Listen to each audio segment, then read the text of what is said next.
بسم اللہ الرحمن الرحیم۔ السلام علیکم۔ آج ہم کو سورہ الروم کا آغاز کرنا ہے۔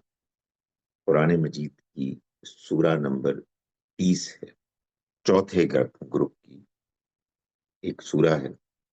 یہ سورہ مبارکہ پچھلی سورہ العنکبوت کی جوڑا سورہ ہے۔ تو یہ دونوں صورتیں، یہ انذار عام کی زمانے کی صورتیں ہیں۔ اعوذ باللہ من الشیطان الرجیم، بسم اللہ الرحمن الرحیم۔ الف لام میم، یہ سورہ الف لام میم ہے۔ یہ حروف مقطعات ہیں۔ یہ حروف اپنے اندر لازماً ایک معنی رکھتے ہیں۔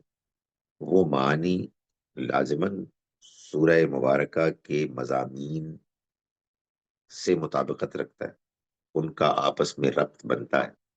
اس کی جو دلیل قرآن مجید میں بالکل واضح طور پر سامنے آتی ہے وہ سورہ نون ہے، سورہ نمبر 68، جس میں اللہ تعالیٰ نے بالکل ابتدا میں فرمایا نون، جیسے یہاں الف لام میم، اور نون کا مطلب ہے مچھلی۔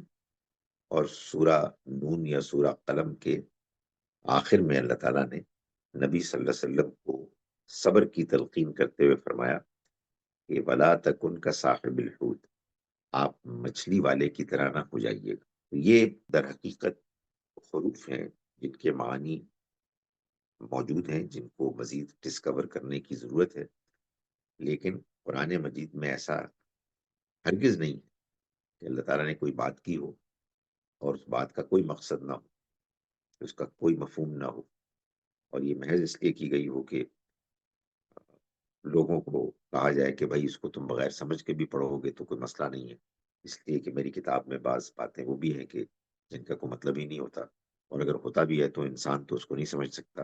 ایسی کوئی بات نہیں۔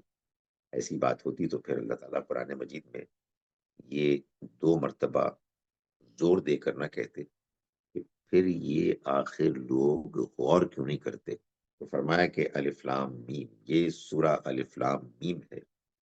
غلبت الروم، رومی مغلوب ہو گئے ہیں۔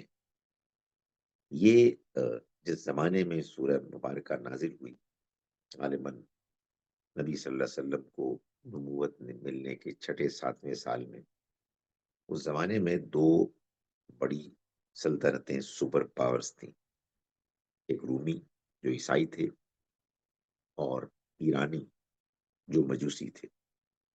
عیسائی اگرچہ کہ ان کے مذہب میں بگاڑ آ گیا تھا، تاہم پھر بھی وہ توحید کو ماننے والے تھے۔ مجوسی شرک کو اختیار کیے ہوئے تھے۔ مسلمان جن کا دین توحید کو بیان کر رہا تھا، وہ اپنے آپ کو رومیوں کے ساتھ زیادہ ذہنی طور پر وابستہ اور ان کے ساتھ کمفرٹیبل محسوس کرتے تھے، جبکہ مشرک وہ مجوسی ایرانیوں کو سمجھتے تھے کہ وہ ان کا گروہ ہے، ان کی پارٹی ہے۔ یہ معلوم ہوتا ہے کہ مجوسی ایرانی فلسطین یروشلم میں رومیوں کے اوپر غالب آ گئے، اور ان کو ایک بڑی واضح اور فیصلہ کن شکست سے انہوں نے دوچار کیا، جس پر مشرکین بہت خوش ہوئے، اور ایک جانب مسلمان ویسے ہی ستائے جا رہے تھے، اور دوسری جانب ان کو خبر ملی جس سے ان کو مزید افسوس، مایوسی کا سامنا کرنا پڑا کہ ان کے نسبتاً زیادہ ہم خیال رومیوں کو شکست ہو گئی۔ فرمایا فی ادنی الارض، یہ واقعہ قریب کی سرزمین میں، جزیرہ نما عرب سے ملا ہوا ملحق فلسطین کے علاقے میں یہ واقعہ ہوا۔ وَهُمْ مِنْ بَعْدِ غَلَبِهِمْ سَيَغْلِبُونَ، اور وہ اپنے مغلوبیت کے بعد عنقریب جلد ہی غالب آ جائیں گے۔ اگرچہ کہ اس وقت صورتحال یہ ہے کہ رومی مغلوب ہو گئے ہیں، لیکن ان کا مغلوب ہونا زیادہ عرصے تک نہیں رہے گا، وہ غالب آ جائیں گے۔ فی بضع سنین، یہ چند سالوں میں ہونے والا ہے۔ چند سالوں سے مراد 10 سال کے اندر اندر ہونے والا ہے. ابھی تو صورتحال مختلف ہے. چند برسوں میں پھر دوبارہ وہ صورت ہوگی، رومی غالب آ جائیں گے. للہ الامر من قبل و من بعد. اللہ ہی کا حکم ہے، اللہ ہی کے حکم اور فیصلے سے یہ ہوا، اس سے پہلے بھی، اور اللہ ہی کے حکم اور فیصلے سے ہوگا جو کچھ ہوگا اس کے بعد بھی. یہ ایک بہت ہی واضح پیشن گوئی تھی. ایک ایسی بات کہ جو جس وقت یہ کی گئی تھی اس وقت تصور کرنا تقریباً ناممکن تھا. ایرانیوں کو رومیوں پر فیصلہ کن فتح حاصل ہو گئی تھی. رومی شکست سے دوچار مایوس تھے. اہل ایمان یہاں اپنی دوسری تکالیف کے ساتھ اس رومیوں کی شکست سے مزید افسردہ تھے. اس موقع پر اللہ تعالیٰ نے پیشن گوئی کر کے یہ خوشخبری دی.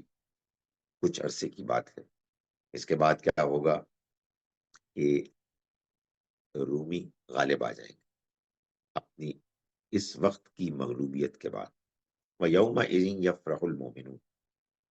اور اس دن اہل ایمان خوشیاں منائیں گے کہ ان کے ہم خیال عیسائی رومی غالب آ گئے. یہ وہ چیز ہے کہ جو جب رومی غالب آ گئے تو اس واقعے نے قرآن مجید کی حقانیت، سچ ہونے کو مزید نمایاں کیا. اور یہ وہ زمانہ تھا کہ جب رومی غالب آئے تو اس موقع پر مسلمان بھی ہجرت کر کے مدینہ منورہ چلے گئے تھے. اور یہ معلوم ہوتا ہے بدر میں ان کو بھی فتح حاصل ہو گئی تھی. قریش کے بڑے بڑے لیڈرز اس جنگ میں مارے گئے تھے. یہ سب کچھ ہوا تو اللہ تعالیٰ نے فرمایا کہ یہ اللہ ہی کے حکم سے ہوا، پہلے بھی جو ہوا اور بعد میں بھی. اور اہل ایمان اس فتح کی خبر کو پانے کے بعد، یعنی رومیوں کی، وہ خوش ہوئے، مسرور ہوئے. فرمایا بنصر اللہ، یہ اللہ کی مدد سے ہوا. ینصر من یشاء، وہ مدد کرتا ہے جن کی چاہتا ہے. وہو العزیز الرحیم، اور وہ زبردست ہے اور رحم کرنے والا. اس کی رحمت ہمیشہ کے لیے. اللہ تعالیٰ نے یہ بتایا کہ یہ جو کچھ بھی ہو رہا ہے یہ اللہ کے فیصلوں کے مطابق ہو رہا ہے. اگر کہیں شکست ہوتی ہے تب بھی، اور اگر کہیں کامیابی فتح ہوتی ہے تب بھی. یہ ٹھیک ہے کہ بعض اوقات انسان کو دنیا میں ہونے والے بہت سے واقعات وقتی طور پہ سمجھ میں نہیں آتے. ساری کی ساری کائنات اور اس میں ہونے والے واقعات کا جو راز ہے، اس کے پیچھے جو کچھ حکمتیں ہیں، اگر وہ سمجھ میں آنے لگیں تو پھر ظاہر ہے کہ وہ امتحان ختم ہو جائے.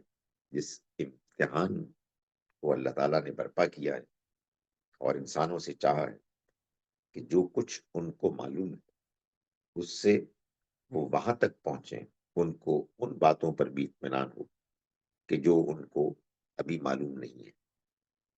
تو اللہ تعالیٰ نے گویا کہ ایک پیشن گوئی کر کے اور اس پیشن گوئی کو پھر پورا کر کے، یعنی اس میں جو کچھ بیان ہوا اس کو رونما کر کے ایک جانب قرآن مجید کی سچائی اور حقانیت کو اور مزید نمایاں کیا، اور دوسری جانب اہل ایمان کو اطمینان اور خوشی بھی دی.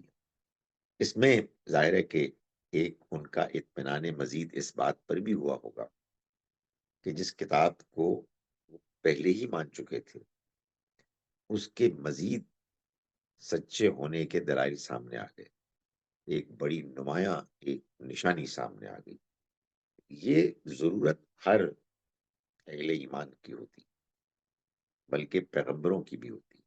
ان کے سامنے وہ شواہد، وہ ایویڈنسز آئیں کہ جن کے آنے کے بعد ان کو یہ محسوس ہو کہ جس حقیقت کو ہم پہلے ہی سے مان رہے تھے اس کے حق ہونے، سچ ہونے کا ہمارے سامنے مزید ثبوت آ گیا ہے۔ یہ ایمان کا بڑھنا اور بعض اوقات انسان کے غلط رویوں، غلط سوچ کے انداز کے نتیجے میں گھٹنا، یہ دنیا کی آزمائش میں جو اللہ نے انسان کو مبتلا کیا ہے اس کا ایک لازمی حصہ ہے۔ یہ جو اللہ مدد کرتا ہے جن کی چاہتا ہے، تو اس کی وجہ یہ ہے کہ اللہ زبردست ہے، غالب ہے، اس کی قدرت ہر چیز پر غالب ہے، اور وہ رحیم ہے، رحم کرنے والا ہے۔ وہ اس چیز کو پسند نہیں کرتا کہ کوئی باطل قوت حق کو ماننے والوں پر ایک طویل عرصے تک غالب رہے۔ اگر کبھی ایسا ہوتا ہے کہ باطل اپنی قوت کے ساتھ اہل حق پر غالب آ جائے، تو اس میں کوئی نہ کوئی وجہ، کوئی نہ کوئی مصلحت ہوتی ہے۔ اللہ کی صفات کو سمجھتے رہنا چاہیے، اور اس کے ذریعے سے اللہ کے اوپر بھروسہ رکھنا چاہیے۔ اللہ ہر چیز پر قدرت رکھتا ہے، اس کی قدرت ہر چیز پر غالب ہے، اور محض یہی نہیں بلکہ وہ بہت رحم کرنے والا ہے، اس کی رحمت ہمیشہ کے لیے۔ اور جب وہ اپنی رحمت سے کوئی فیصلہ کرتا ہے تو اس کو پھر امپلیمنٹ کرنے، اس پر عمل درآمد کرنے سے کوئی نہیں روک سکتا۔ وعد اللہ، یہ اللہ کا پکا وعدہ ہے کہ وہ مدد کرتا ہے جس کی چاہتا ہے، چنانچہ وہ مدد کرے گا۔ لا یخلف اللہ وعدہ، اللہ کے وعدے کی خلاف ورزی نہیں ہو سکتی۔ جب اس نے وعدہ کیا ہے تو وعدہ پورا ہو کے رہے گا۔ وَلَٰكِنَّ أَكْثَرَ النَّاسِ لَا يَعْلَمُونَ، مگر لوگوں کی اکثریت نہیں جانتی۔ لوگ اللہ کے اس وعدے کو بھی کہ وہ اہل ایمان کی مدد کرتا ہے، اس دنیا میں بھی مدد کرتا ہے، اور اس وعدے کی بھی کہ موت کے بعد ایک زندگی آئے گی جس میں اللہ تعالیٰ لوگوں کا حساب کتاب لے گا، اور پھر اس کے بعد ان کو ان کے انجام تک پہنچائے گا، انجام اچھا بھی اور برا بھی۔ لوگ اللہ کے اس وعدے کو صحیح طرح سے نہیں مانتے، اور یہ نہیں سمجھتے کہ اللہ جب وعدہ کرتا ہے تو اس وعدے کی کبھی خلاف ورزی نہیں ہوتی۔ یہ کیوں نہیں مانتے؟ اس لیے کہ یعلمون ظاہرا من الحیات الدنیا، یہ دنیا کی زندگی کے محض ظاہر کو جانتے ہیں۔ یعنی ان کا، جیسا کہ ایک اور مقام پر سورہ النجم میں فرمایا کہ ذالک مبلغہم من العلم، ان کے علم کا مبلغ، ان کے علم کی انتہا بس یہ دنیا کی زندگی کا ظاہر، جو کچھ نظر آ رہا ہے اسی کے ذریعے سے ہم جان سکتے ہیں کہ دنیا کیا ہے، دنیا کیسی ہے، اس کو کیسے اپنے لیے بہتر بنایا جائے۔ لیکن اس دنیا کے ظاہر سے آگے بڑھ کر، نکل کر جو نتائج سامنے آتے ہیں، اگر انسان غور کرے، ان پر غور کرنے کے لیے انسان تیار نہیں ہوتا۔ فرمایا وَهُمْ عَنِ الْآخِرَةِ هُمْ غَافِلُونَ، اور یہ آخرت سے بالکل غافل ہے۔ جب وہ اس بات کے لیے تیار نہیں ہوتے کہ وہ یہ دیکھیں کہ جو دنیا کا ظاہر ان کو نظر آ رہا ہے، اس ظاہر کے پیچھے اصل حقیقت کیا ہے، جب وہ اس کے لیے تیار نہیں ہوتے تو پھر آخرت کی حقیقت، اس دنیا کا آخرت جوڑا ہونا، آخرت کے بغیر اس دنیا کا بے معنی اور بے مقصد ہونا ان پر واضح نہیں ہوتا۔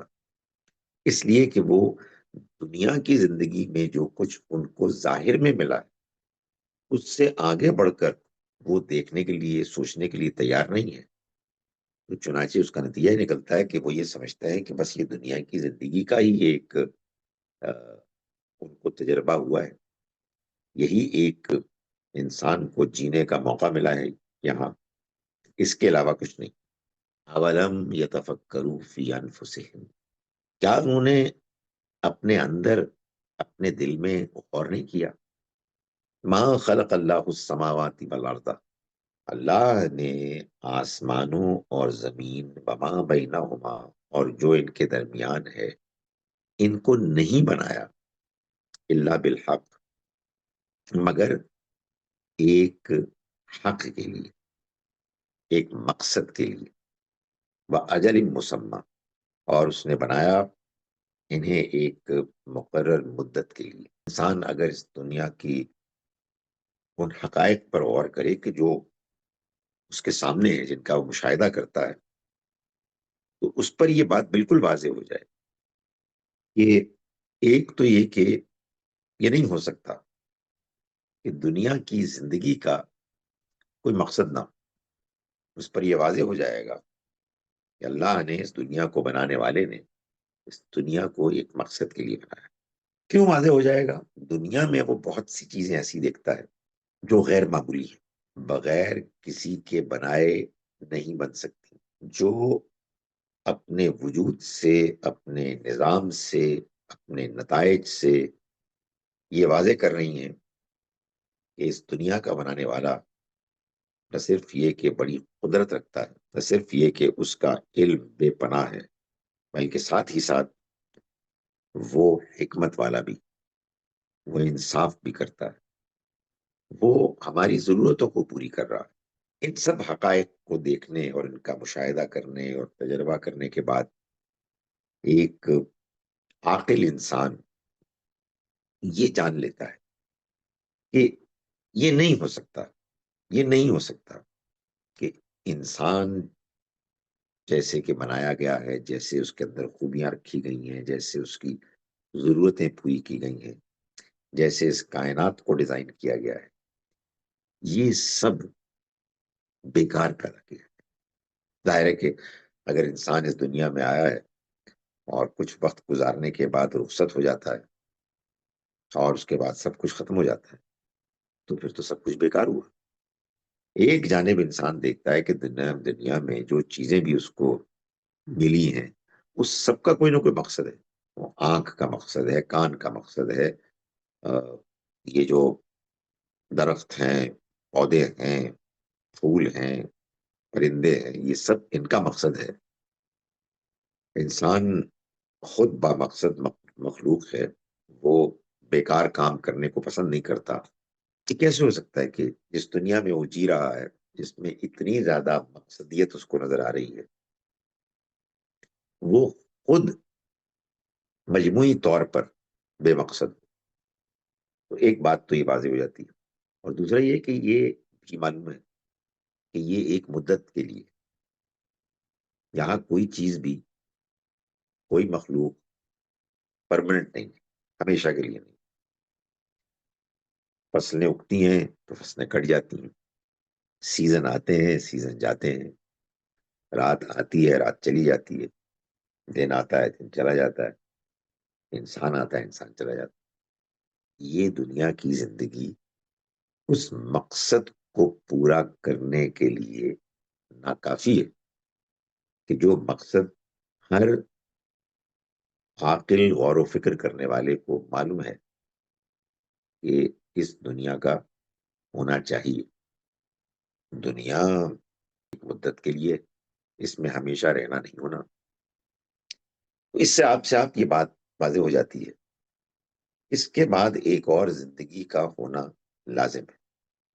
فرمایا وَإِنَّ كَثِيرًا مِّنَ النَّاسِ بِلِقَاءِ رَبِّهِمْ لَكَافِرُونَ، اور لوگوں میں ایک بہت بڑی تعداد وہ ہے کہ جو اپنے رب کی ملاقات، اپنے رب سے ملاقات کے منکر ہیں، یعنی وہ اس کو ماننے کے لیے تیار نہیں ہے۔